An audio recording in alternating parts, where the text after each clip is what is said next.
എല്ലാവർക്കും ക്രിസ്തുയേശുവിൻ്റെ നിസ്തുല നാമത്തിൽ സ്നേഹവന്ദനം അറിയിക്കട്ടെ. ഇന്നത്തെ പ്രഭാത ധ്യാനത്തിനായി ആവർത്തന പുസ്തകം 11 അധ്യായം 26 മുതൽ 28 വരെയുള്ള വാക്യങ്ങൾ.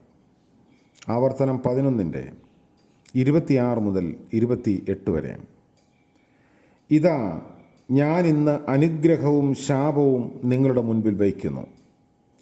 ഇന്ന് ഞാൻ നിങ്ങളോട് ആജ്ഞാപിക്കുന്ന നിങ്ങളുടെ ദൈവമായ യഹോവയുടെ കൽപ്പനകൾ നിങ്ങൾ അനുസരിക്കുന്നുവെങ്കിൽ അനുഗ്രഹവും, നിങ്ങളുടെ ദൈവമായ യഹോവയുടെ കൽപ്പനകളെ അനുസരിക്കാതെ ഇന്ന് ഞാൻ നിങ്ങളോട് കൽപ്പിക്കുന്ന വഴിയെ വിട്ടുമാറി നിങ്ങൾ അറിഞ്ഞിട്ടില്ലാത്ത അന്യ ദൈവങ്ങളുടെ പിന്നാലെ ചെല്ലുന്നുവെങ്കിൽ ശാപവും വരും. കർത്താവിൻ്റെ പരിശുദ്ധ നാമം വാഴ്ത്തപ്പെടുമാറാകട്ടെ. ഒരു ആഴ്ചയുടെ അവസാന ദിനമായ ശനിയാഴ്ച പ്രഭാതത്തിലാണ് നാം ഏവരും. കഴിഞ്ഞ ഒരാഴ്ചയിൽ കർത്താവ് നമ്മളെ കാത്ത് സൂക്ഷിച്ചു. നന്ദിയോടും സ്തുതിയോടും കൂടെ ഇന്നത്തെ പകലിലേക്ക് നമുക്ക് പ്രവേശിക്കാം. കലവറ കൂടാതെ നമ്മെ അനുഗ്രഹിക്കുന്ന ഒരു ദൈവമുണ്ട്. നമ്മുടെ വഴിയെ വിശാലമാക്കുന്ന ഒരു ദൈവം, ഇടുക്കത്തിന് മാറ്റം വരുത്തുന്ന ഒരു ദൈവം, ജീവിതത്തിൽ സംതൃപ്തി തരുന്ന ഒരു ദൈവം. എന്നാൽ ഇതൊക്കെ നമുക്ക് ലഭിക്കണമെങ്കിൽ അനുസരിക്കണം എന്ന് തിരുവചനം നമ്മെ പഠിപ്പിക്കുന്നു.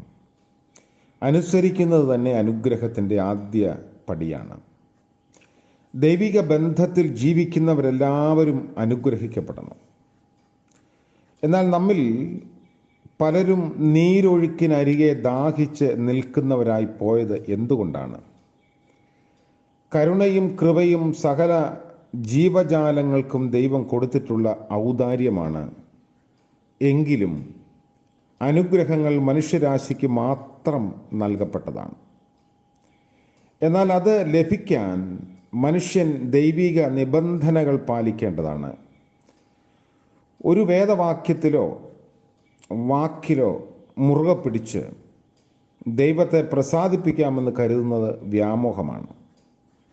തൻ്റെ നിർദ്ദേശങ്ങൾ പാലിക്കുന്ന, തൻ്റെ നിബന്ധനകൾക്ക് കീഴ്പ്പെട്ടിരിക്കുന്ന ഒരു മനസ്സിൻ്റെ ഉടമയുടെ മേൽ ദൈവം അനുഗ്രഹങ്ങൾ വർഷിച്ചു കൊടുക്കും. അനുസരണം അനുഗ്രഹത്തിൻ്റെ അടിസ്ഥാന പ്രമാണമാണ്. ഇതാ, ഇന്ന് ഞാൻ അനുഗ്രഹവും ശാപവും നിങ്ങളുടെ മുൻപിൽ വയ്ക്കുന്നു. ഇന്ന് ഞാൻ നിങ്ങളോട് ആജ്ഞാപിക്കുന്ന നിങ്ങളുടെ ദൈവമായ യഹോവയുടെ കൽപ്പനകൾ നിങ്ങൾ അനുസരിക്കുന്നുവെങ്കിൽ അനുഗ്രഹവും, നിങ്ങളുടെ ദൈവമായ യഹോവയുടെ കൽപ്പനകൾ അനുസരിക്കാതെ ഇന്ന് ഞാൻ നിങ്ങളോട് കൽപ്പിക്കുന്ന വഴിയെ വിട്ടുമാറി നിങ്ങൾ അറിഞ്ഞിട്ടില്ലാത്ത അന്യദൈവങ്ങളുടെ പിന്നാലെ ചെല്ലുന്നുവെങ്കിൽ ശാപവും വരും. വായിച്ച വേദഭാഗം ആവർത്തിക്കപ്പെട്ടതാണ്. ദൈവജനമായ ഇസ്രായേലിന് ദൈവം തൻ്റെ ദാസനായ മോശ മുഖാന്തരം നൽകുന്ന ദൂതാണ് ആവർത്തന പുസ്തകത്തിൽ അടങ്ങിയിരിക്കുന്നത്. ഇവിടെ നമ്മൾ വായിച്ചത് അനുഗ്രഹത്തിൻ്റെയും സമൃദ്ധിയുടെയും ദേശത്ത് കടക്കുമ്പോൾ ദൈവജനത്തോട് ദൈവദാസനായ മോശ പറയുന്ന വാക്കുകളാണ്. പഴയ നിയമ ഇസ്രായേലിന് കൊടുത്തതാണെങ്കിലും ആധുനിക തലമുറയിൽ ജീവിക്കുന്ന വിശ്വാസികൾക്ക് വളരെ നല്ലൊരു ദൂതാണിത്. അനുഗ്രഹിക്കുന്ന ഒരു ദൈവത്തെയാണ് തിരുവചനത്തിൽ ചിത്രീകരിക്കുന്നത്. അനുഗ്രഹിക്കുവാൻ ആഗ്രഹിക്കുന്ന ദൈവമാണ് നമ്മുടെ ദൈവം. എഫേസ്യ ലേഖനത്തിൽ സ്വർഗത്തിലെ സകല ആത്മീയ അനുഗ്രഹങ്ങളാലും നമ്മെ നിറച്ചിരിക്കുന്ന, അനുഗ്രഹിച്ചിരിക്കുന്ന ദൈവം എന്ന് പറഞ്ഞിരിക്കുന്നു. വേദപുസ്തകം വെളിപ്പെടുത്തുന്ന ദൈവം അനുഗ്രഹിക്കുന്ന ദൈവമാണ്. അബ്രഹാമിനെ വിളിച്ച് ദൈവം ഉടമ്പടി ചെയ്തപ്പോൾ പറഞ്ഞത് ഇങ്ങനെയാണ്: അബ്രഹാമേ, ഞാൻ അനുഗ്രഹിക്കുകയും നിന്നെ ഒരു അനുഗ്രഹമാക്കുകയും ചെയ്യും. അല്പാൽപ്പം അനുഗ്രഹിക്കുമെന്നല്ല, പുറത്തേക്ക് ഒഴുകത്തക്കവണ്ണം നിറഞ്ഞു കവിയുന്ന അനുഗ്രഹം. എന്നാൽ ദൈവവചനത്തിൽ അനുഗ്രഹം പറഞ്ഞിട്ടുള്ള സ്ഥലങ്ങളിലെല്ലാം വ്യവസ്ഥയും കൊടുത്തിട്ടുണ്ട്. വ്യവസ്ഥയില്ലാത്ത ദൈവാനുഗ്രഹത്തെക്കുറിച്ച് തിരുവചനം ഒരിക്കലും നമ്മളെ പഠിപ്പിക്കുന്നില്ല. അനുസരിക്കുന്നുവെങ്കിൽ, ദൈവത്തിൻ്റെ കൽപ്പനകളെ പ്രമാണിക്കുന്നുവെങ്കിൽ അനുഗ്രഹമുണ്ട്. എന്താണ് അനുഗ്രഹം? ഐശ്വര്യമോ സമ്പത്തോ ചുറ്റുപാടോ ഒക്കെ ദൈവം തരുന്ന അനുഗ്രഹമായിരിക്കാം. എന്നാൽ ഇത് മാത്രമല്ല അനുഗ്രഹം. നമ്മുടെ മാനുഷികമായ ചിന്തകളിലും വിചാരങ്ങളിലും ഭൗമിക നേട്ടങ്ങളെയാണ് ഒരു പക്ഷെങ്കിൽ അനുഗ്രഹം എന്ന് കരുതുന്ന ആളുകളും ഉണ്ട്. ദൈവത്തിൻ്റെ അനുഗ്രഹങ്ങളുടെ പ്രത്യേകത എന്താണ്? നമ്മൾ വായിച്ച 11-ാം അധ്യായത്തിലെ 24-ാം വാക്യത്തിൽ കാണുന്നു, നിങ്ങളുടെ ഉള്ളങ്കാൽ ചവിട്ടുന്ന ഇടമൊക്കെ ഞാൻ നിങ്ങൾക്ക് തരും. ദൈവം കൊടുക്കുന്ന അവകാശത്തിന്, അവൻ കൊടുക്കുന്ന അനുഗ്രഹത്തിന് ഇടുക്കമില്ല. ദൈവം അനുഗ്രഹിക്കുമ്പോൾ വിശാലമായി അനുഗ്രഹിക്കുന്നു. ജീവിതത്തിൻ്റെ ഇടുക്കത്തിന് വ്യത്യാസം വരുത്തും. ഞെരുങ്ങിയിരിക്കുന്ന അവസ്ഥയ്ക്ക് വിശാലത വരുത്തും. സങ്കീർത്തനക്കാരൻ പറയുന്നു, നീ എന്നെ വിശാലതയിലേക്ക് കൊണ്ടുവന്നു. അബ്രഹാമിനോട് പറഞ്ഞത്, നിന്നിൽ സകല ജാതികളും അനുഗ്രഹിക്കപ്പെടും. ദൈവം നമ്മെ അനുഗ്രഹിക്കുമ്പോൾ നമ്മുടെ ജീവിതത്തിന് ഒരു വലിയ വിശാലത വരുത്തുവാൻ ദൈവത്തിന് കഴിയും. സ്വർഗത്തിലെ സകലാത്മീയ അനുഗ്രഹങ്ങളാലും നമ്മെ അനുഗ്രഹിക്കുന്ന വലിയ ദൈവമാണവൻ. 12-ാം അധ്യായത്തിൻ്റെ 15-ാം വാക്യത്തിൽ നീ തൃപ്തിയാകും വണ്ണം ഭക്ഷിക്കുമെന്ന് പറയുന്നുണ്ട്. ദൈവാനുഗ്രഹത്തിൻ്റെ ലക്ഷണം വിശാലത മാത്രമല്ല, സംതൃപ്തിയുമാണ്. എല്ലാ ദൈവമക്കൾക്കും ദൈവം സമ്പത്തും ചുറ്റുപാടും കൊടുക്കുന്നു എന്ന് തിരുവചനം പഠിപ്പിക്കുന്നില്ല. ദൈവത്തെ സ്നേഹിക്കുകയും സേവിക്കുകയും ചെയ്ത അനേക വിശുദ്ധന്മാർ ലോകത്തിൽ വളരെ ഞെരുക്കമുള്ളവരായി ജീവിച്ചിട്ടുണ്ട്. എന്നാൽ ഞെരുക്കങ്ങളുടെ നടുവിൽ അവർ സംതൃപ്തരായിരുന്നു. യേശുക്രിസ്തു ഒരു വ്യക്തിയെ അനുഗ്രഹിക്കുമ്പോൾ അവൻ്റെ ജീവിതത്തിൽ സംതൃപ്തി നൽകും. അവിടുന്ന് രക്ഷിക്കുക മാത്രമല്ല, തൃപ്തി തരുന്ന ദൈവം കൂടെയാണ്. നോഹയുടെ പെട്ടകത്തെ രക്ഷയുടെ ഒരു മാതൃകയായിട്ട് സുവിശേഷം ചിത്രീകരിക്കുന്നുണ്ട്. നോഹയുടെ പെട്ടകത്തിൽ പാർത്തിരുന്ന മനുഷ്യർക്കോ പറവജാതികൾക്കോ മൃഗങ്ങൾക്കോ പട്ടിണി ഉണ്ടായിരുന്നു എന്ന് വിശ്വസിക്കാൻ കഴിയില്ല. കാരണം വേണ്ടുന്നതെല്ലാം ആ പെട്ടകത്തിൻ്റെ ഉള്ളിൽ ഉണ്ടായിരുന്നു. ദൈവം നമ്മെ അനുഗ്രഹിക്കുമ്പോൾ നമ്മുടെ ജീവിതത്തിൻ്റെ ഇടുക്കത്തിന് ഒരു വിശാലത വരുത്തുന്നു എന്ന് മാത്രമല്ല, ജീവിതത്തിൽ അവൻ സംതൃപ്തി നൽകുകയും ചെയ്യുന്നു. ഇതുപോലെ തൃപ്തി തരുവാൻ കഴിവുള്ള വേറൊരുവനില്ല.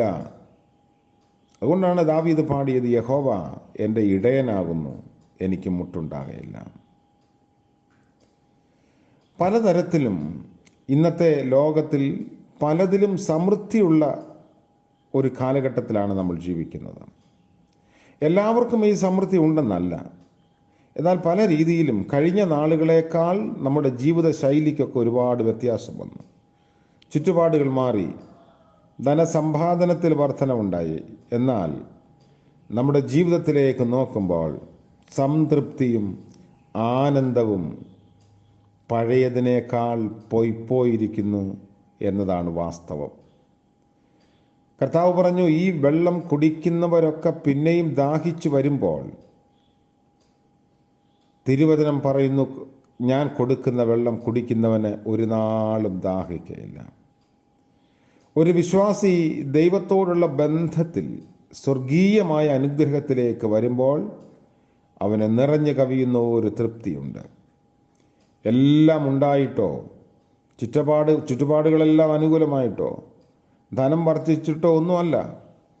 എന്നാൽ ജീവിതത്തിലെ ഞെരുക്കങ്ങളുടെ നടുവിലും തൃപ്തിയോടെ ഇരിക്കുന്ന അനുഭവമാണ് നമുക്ക് വേണ്ടത്. അപ്പോസ്തലനായ പൗലോസ് അതിന് നല്ല ഒരു ഉദാഹരണമാണ്. കാരാഗ്രഹവാസിയായി റോമിലിരിക്കുമ്പോൾ തൻ്റെ സമ്പാദ്യം എന്ന് പറയുവാൻ ഒരു പുതപ്പും ചില ചർമ്മ ലിഖിതങ്ങളും മാത്രം. എന്നാൽ ആ കാരാഗ്രഹത്തിൽ നിന്നും ഫിലിപ്പിയിലെ വിശ്വാസികൾക്ക് അപ്പോസ്തലനായ പൗലോസ് എഴുതി, എനിക്ക് വേണ്ടുന്നതെല്ലാം ഉണ്ട്, സമൃദ്ധിയുമായിരിക്കുന്നു, തൃപ്തി തരുന്നവൻ ദൈവമാണ്. ശമരിയക്കാരിയായ സ്ത്രീയോടും കർത്താവ് പറഞ്ഞു, ഞാൻ തരുന്ന വെള്ളം കുടിക്കുന്നവന് ഒരു നാളും ദാഹിക്കയില്ല. അവൾ മാറി മാറി ആളുകളെ നോക്കി, എന്നാൽ ജീവിതത്തിൽ തൃപ്തി മാത്രം കിട്ടിയില്ല. അതുകൊണ്ട് ഇന്ന് ഈ പുതിയ ദിനത്തിൻ്റെ പ്രഭാതത്തിൽ ദൈവികമായ അനുഗ്രഹത്തിൻ്റെ കലവറയിലേക്ക് കടന്നു വന്നാൽ നമ്മെ തൃപ്തിപ്പെടുത്തുന്ന ഒരു ദൈവമുണ്ട് എന്ന് തിരിച്ചറിയേണ്ടിയിരിക്കുന്നു. സംതൃപ്തിയോടെ ജീവിക്കുന്ന ഒരു അനുഭവം തരുന്ന കർത്താവ് ജീവിക്കുന്നു. ഇന്നത്തെ കാലത്തിൽ നമുക്കെല്ലാം ഉണ്ട് എങ്കിലും തൃപ്തിയും സന്തോഷവും സമാധാനവും ഐക്യവും സ്നേഹവുമൊക്കെ നഷ്ടപ്പെട്ടു പോയ ഒരു കാലമാണ്. അതൊക്കെ ലഭിക്കുന്നതിൻ്റെ പേരാണ് അനുഗ്രഹം. തൃപ്തി കൈവരുന്നതിൻ്റെ പേരാണ് അനുഗ്രഹം. ഇല്ലായ്മകളുടെ മധ്യത്തിലും തൃപ്തിയോടെ ജീവിക്കാൻ സാധിച്ചാൽ അതാണ് അനുഗ്രഹം. അസമാധാനത്തിൻ്റെ ലോകത്തിൽ സമാധാനത്തോടെ ജീവിക്കാൻ സാധിച്ചാൽ അതാണ് അനുഗ്രഹം. അതുകൊണ്ട് ദൈവിക അനുഗ്രഹത്തിൻ്റെ പങ്കാളികളായിത്തീരാൻ കർത്താവ് നമ്മളെ സഹായിക്കട്ടെ. പ്രാർത്ഥിക്കാം.